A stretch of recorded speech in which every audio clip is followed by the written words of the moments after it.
ഹാഷ്മി നമസ്കാരം. ജനകീയ കോടതിയിലേക്ക് ഹാഷ്മി എന്നെ ക്ഷണിക്കുമ്പോൾ ഞാൻ വെറും വിഡ്ഢിയായതുകൊണ്ടല്ല. എൻ്റെ ഉള്ളിൽ ഉറച്ച സത്യവും നീതിയും ഉണ്ടായതുകൊണ്ടും എനിക്ക് പറയാനുള്ള സത്യങ്ങൾ പറയണമെന്ന് ആഗ്രഹിച്ചതും കൊണ്ട് തന്നെയാണ്.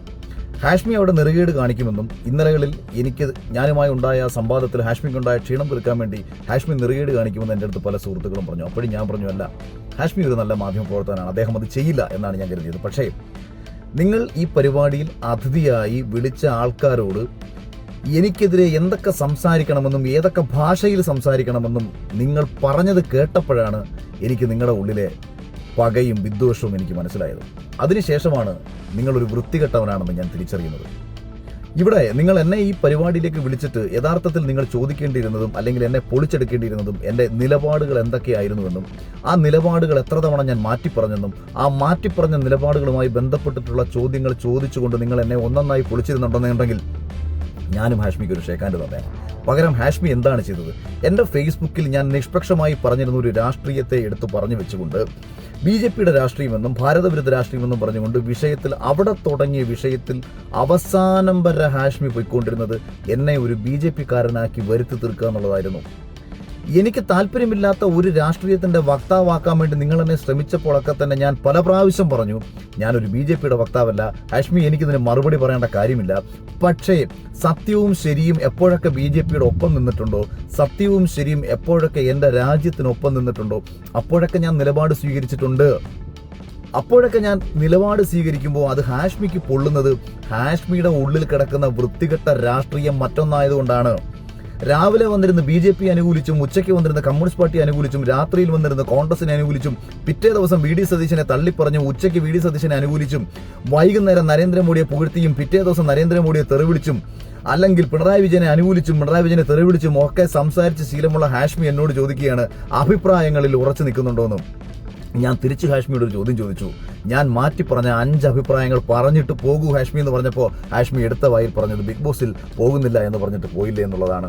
ഈ ബിഗ് ബോസിൽ ഞാൻ പോകുന്നില്ല എന്ന് പറഞ്ഞതും ബിഗ് ബോസിൽ ഞാൻ പോകുമെന്ന് പറഞ്ഞതും ബിഗ് ബോസിൽ പോകുന്നതിന് മുൻപ് തന്നെയാണ് എന്നുള്ളത് ഞാൻ വളരെ കൃത്യമായി പണ്ടേ പറഞ്ഞിട്ടുള്ളൊരു കാര്യമാണ്.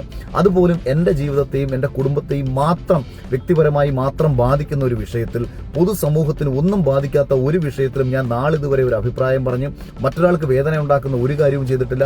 മറ്റൊരാൾക്ക് വേദന ഉണ്ടാക്കുന്ന ഒരു അഭിപ്രായ നിലപാട് വ്യത്യാസവും ഞാൻ സ്വീകരിച്ചിട്ടില്ല എന്നിരിക്കെ ഞാൻ ഉയർത്തിയ ഏതെങ്കിലും ഒരു വിഷയത്തിൽ അതുമായി ബന്ധപ്പെട്ട ഒരു ചോദ്യം ചോദിക്കാൻ ഹാഷ്മി തയ്യാറായോ? ഹാഷ്മി ആരെയാണ് സംരക്ഷിക്കാൻ ശ്രമിച്ചുകൊണ്ടിരുന്നത്? ഹാഷ്മിക്ക് സാബു ജേക്കബിന്റെ കയ്യിൽ നിന്ന് എത്രയാണ് കിട്ടിയത്? കിറ്റെക്സ് ആണോ യഥാർത്ഥത്തിൽ ഇപ്പോൾ നിലവിൽ 24ന് ഫണ്ട് ചെയ്തുകൊണ്ടിരിക്കുന്നത്? നിങ്ങൾ എന്തടിസ്ഥാനത്തിലാണ് സാബു ജേക്കബിനെതിരെ ഞാൻ ഉന്നയിച്ച ആരോപണങ്ങളിൽ ഒരു ചോദ്യം പോലും ചോദിക്കാതെ, സാബു ജേക്കബിനെതിരെ ഞാൻ പറഞ്ഞ വിഷയങ്ങളിൽ ഒരു തവണ പോലും സംസാരിക്കാതെ നിങ്ങൾ ആരെയാണ് സംരക്ഷിക്കാൻ ശ്രമിച്ചത്? യഥാർത്ഥത്തിൽ എന്തായിരുന്നു ഈ എനിക്കെതിരെ ചോദ്യങ്ങൾ ചോദിക്കുമ്പോൾ നിങ്ങൾ ഉന്നയിക്കേണ്ടിരുന്ന വിഷയം? എന്തുകൊണ്ട് ഞാൻ BJPയിലേക്ക് പോയി? കോൺഗ്രസ് അനുകൂല നിലപാട് സ്വീകരിച്ചിരുന്ന ഞാൻ എന്തുകൊണ്ട് BJPയിലേക്ക് പോയി എന്നൊരു ചോദ്യം നിങ്ങൾക്ക് ചോദിക്കാം. അവിടെ ഞാൻ കൃത്യമായിട്ട് പറഞ്ഞു, കൊട്ടാരക്കരയിൽ കൊടിക്കുന്നിൽ സുരേഷിന്റെ നേതൃത്വത്തിൽ നടത്തിയ കാര്യങ്ങളും ഇതിനു മുൻപ് ഞാൻ യൂത്ത് കോൺഗ്രസിൽ പ്രവർത്തിച്ച സമയത്ത് കൊടിക്കുന്നിൽ സുരേഷ് ചെയ്ത കാര്യങ്ങളും ഉൾപ്പെടെ എന്തെല്ലാം കാര്യങ്ങൾ ഞാൻ സംസാരിച്ചു, എൻ്റെ വ്യക്തിജീവിതവുമായി ബന്ധപ്പെട്ട എന്തെല്ലാം കാര്യങ്ങൾ ഞാൻ സംസാരിച്ചു. ഇതൊക്കെ പുറത്തുവിടാൻ നിങ്ങൾ മാന്യത കാണിച്ചോ? ഇല്ല. പകരം നിങ്ങളുടെ മൈക്കിന്റെ വോളിയം കൂട്ടിവെച്ച് എൻ്റെ മൈക്കിന്റെ വോളിയം താഴ്ത്തി വെച്ച് അടിച്ചാക്ഷേപിക്കുന്ന രീതിയിൽ ആവർത്തിച്ച് നിങ്ങൾ എന്നോട് സംസാരിക്കുമ്പോഴും ഞാൻ നിങ്ങളടുത്ത് പറഞ്ഞ കാര്യങ്ങളെങ്കിലും ഒന്ന് പുറത്തുവിടാനുള്ള മാന്യത നിങ്ങൾക്ക് കാണിക്കാമായിരുന്നു എന്നാണ് ഞാൻ വിശ്വസിക്കുന്നത്. ഹാഷ്മി അത് ചെയ്തില്ല എന്ന് മാത്രമല്ല, രാഷ്ട്രീയമായിട്ട് ഞാൻ പറഞ്ഞ വിഷയങ്ങളിൽ നിന്ന് ഹാഷ്മി അകന്നു പോയതോടുകൂടി ഹാഷ്മി ആരെയാണ് സംരക്ഷിക്കാൻ ശ്രമിക്കുന്നത്, അല്ലെങ്കിൽ എന്താണ് ഹാഷ്മിയുടെ ഉദ്ദേശമെന്നത് ഇന്നാട്ടിലെ സ്വബോധമുള്ള ജനങ്ങൾക്ക് മനസ്സിലായി എന്നതാണ് ജനകീയ കോടതിയിൽ നിന്നും എനിക്ക് കിട്ടുന്ന റിപ്ലൈ. അല്ലാതെ ഞാൻ കേരള രാഷ്ട്രീയത്തിൽ CPMനെയും സുഡാപ്പികളെയും കമ്മ്യൂണിസ്റ്റ് പാർട്ടി കോൺഗ്രസിനെയും BJPയെയും ഒക്കെ പലപ്പോഴായി വിമർശിച്ചിട്ടുള്ള ഒരു വ്യക്തി എന്ന നിലയിൽ എനിക്കെതിരെ രാഷ്ട്രീയപരമായിട്ട് വരുന്ന കമന്റുകൾ കണ്ട് ആസ്വദിക്കുന്ന ഒരു കാര്യമില്ല. അത് അറിഞ്ഞുകൊണ്ട് തന്നെ ഞാൻ ചെയ്യുന്ന കാര്യങ്ങളാണ്. ഒരു രാഷ്ട്രീയമായിട്ട് നമ്മൾ ഒരാളെ എതിർക്കുമ്പോൾ ആ രാഷ്ട്രീയത്തിന്റെ എതിർപ്പുകൾ നമുക്ക് സംഭവിക്കുമെന്നുള്ളത് സ്വാഭാവികമാണ്. പക്ഷേ മാധ്യമ പ്രവർത്തന നിലയിൽ ഹാഷ്മി നിങ്ങളൊരു വലിയ പരാജയമായി മാറിയിരിക്കുന്നു.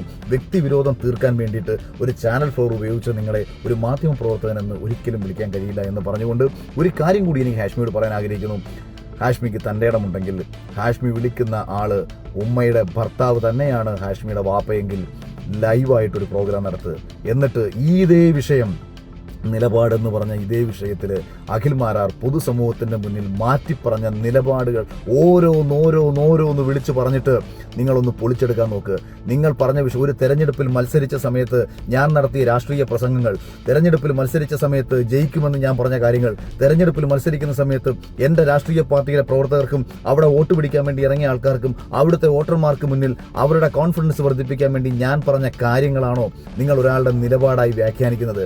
ഒരു തെരഞ്ഞെടുപ്പിൽ രാഷ്ട്രീയ പ്രവർത്തനം നടത്തുന്ന സമയത്ത് ആരാണ് തോൽക്കുമെന്ന് പറഞ്ഞ് മത്സരിക്കുന്നത്? ഒരു സ്വതന്ത്ര സ്ഥാനാർത്ഥി പോലും ജയിക്കുമെന്ന് പറഞ്ഞാണ് മത്സരിക്കുന്നത്. വെറും 500 വോട്ടേ തനിക്ക് ഈ മണ്ഡലത്തിൽ കിട്ടത്തോളം എന്നുണ്ടെങ്കിലും അവനോട് ചോദിച്ചാലും അവൻ പറയുന്നത് ജയപ്രതീക്ഷയുണ്ടെന്നും ജയിക്കുമെന്നും അവൻ്റെ ചുറ്റുമുള്ള ആൾക്കാരോട് ജയിക്കാനുള്ള സാധ്യതകളെക്കുറിച്ചുമാണ്.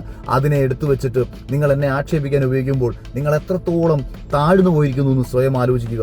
സാബു ജേക്കബിന് വേണ്ടിയിട്ട് നടത്തിയ വെറും വാ കൊണ്ടുള്ള വയറിളക്കം മാത്രമാണ് ഹാഷ്മി ആ ചാനൽ 4 നിന്ന് ഹാഷ്മി കാണിച്ചതെന്ന് തിരിച്ചറിയുക.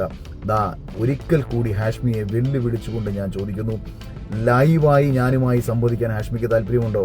ഒരു എഡിറ്ററേയും സഹായമില്ലാതെ, ഒരു ഇന്നിയറിൽ നിന്നും ചെവിയിൽ അവന്മാർ പറഞ്ഞു തരുന്ന കാര്യങ്ങൾ കേൾക്കാതെ എനിക്കെതിരെ ഉപയോഗിക്കാൻ വേണ്ടിയിട്ട് നിങ്ങളെ എഡിറ്റിംഗ് ടീമിൻ്റെയും എഡിറ്റോറിയൽ ഡെസ്കിൻ്റെയും സഹായത്തോടു കൂടി ചെവിയിലിരുന്ന് അവന്മാർ പറഞ്ഞു തരുന്ന കാര്യങ്ങൾ കേട്ടിട്ട് പ്രിപ്പയർ ചെയ്ത് എഴുതി തയ്യാറാക്കി കൊടുത്ത കുറേ വീഡിയോകൾ ഉണ്ടായിരുന്നല്ലോ. അവിടെ നിന്ന് പറയുന്ന ഞാനും കേട്ടതാണല്ലോ. ഞാൻ തന്ന ആദ്യത്തെ വീഡിയോ പ്ലേ ചെയ്യും, ഞാൻ തന്ന രണ്ടാമത്തെ വീഡിയോ പ്ലേ ചെയ്യും, ഞാൻ തന്ന മൂന്നാമത്തെ വീഡിയോ പ്ലേ ചെയ്യും. എന്നിട്ട് അത് ഏതെങ്കിലും പ്ലേ ചെയ്തിട്ട് എന്തെങ്കിലും സംഭവിച്ചോ? അത് ഏതെങ്കിലും ഒന്നിൽ നിങ്ങൾ പറഞ്ഞ കാര്യം സ്ഥാപിച്ചെടുക്കാൻ പറ്റിയോ? ഒന്നുമില്ലാതെ വന്നപ്പോൾ കോൺഗ്രസ് വക്താവുമായി ചേർന്ന് എന്നെ BJP-കാരനാക്കാൻ ശ്രമിക്കുമ്പോൾ BJP-ക്ക് വേണ്ടി സംസാരിക്കാൻ താല്പര്യമില്ല എന്ന് ആവർത്തിച്ച് ഞാൻ പറഞ്ഞിട്ടും ആ വിഷയത്തിൽ മാത്രം നീട്ടിക്കൊണ്ടുപോയ ഒരു ചർച്ചയിൽ ഞാൻ ഇരുന്ന് തന്നപ്പോൾ ഒരു സാമാന്യ മര്യാദ കാണിക്കാമായിരുന്നു എന്ന് മാത്രം പറഞ്ഞുകൊണ്ട് ധൈര്യമുണ്ടെങ്കിൽ നീ വാ ധൈര്യമുണ്ടെങ്കിൽ വാ, ലൈവായി ഞാനുമായി സംവദിക്കാൻ താല്പര്യമുണ്ടെങ്കിൽ നീ വാ എന്ന് മാത്രം പറഞ്ഞുകൊണ്ട് അതിനുള്ള തൻ്റെ ഇടം ശ്രീകണ്ഠൻ നായരുടെ 24 ചാനലിലുണ്ടെന്നുണ്ടെങ്കിൽ 24-ൽ വന്ന് ലൈവിൽ ഞാൻ ഇരിക്കും. അതിനുള്ള തൻ്റെ ഇടം മറ്റേതെങ്കിലും ചാനലുണ്ടെന്നുണ്ടെങ്കിൽ ഹാഷ്മി അവിടെ വന്ന് സംവദിക്കും. ഇതേ വിഷയത്തിൽ സംവദിക്കുക. എണ്ണി പറ അഖിൽ മാരാർ ഏതൊക്കെ വിഷയങ്ങൾ നിലപാട് മാറ്റിയെന്ന് എണ്ണി പറഞ്ഞിട്ട് അഖിൽ മാരാരെ തേച്ചൊട്ടിക്കുക. അല്ലാതെ ഒരുവനെ സംസാരിക്കാൻ അനുവദിക്കാതെ, ഒരുവൻ പറയുന്നത് സംപ്രേഷണം ചെയ്യാതെ, ഒരുവന്റെ ശബ്ദം താഴ്ത്തി വെച്ച് ബോധപൂർവം കാണിക്കുന്ന കോമാളിത്തരമായി അധിക്ഷേപിക്കുന്ന തരം താഴുന്ന ഒന്നായി മാറരുത് മാധ്യമപ്രവർത്തനം.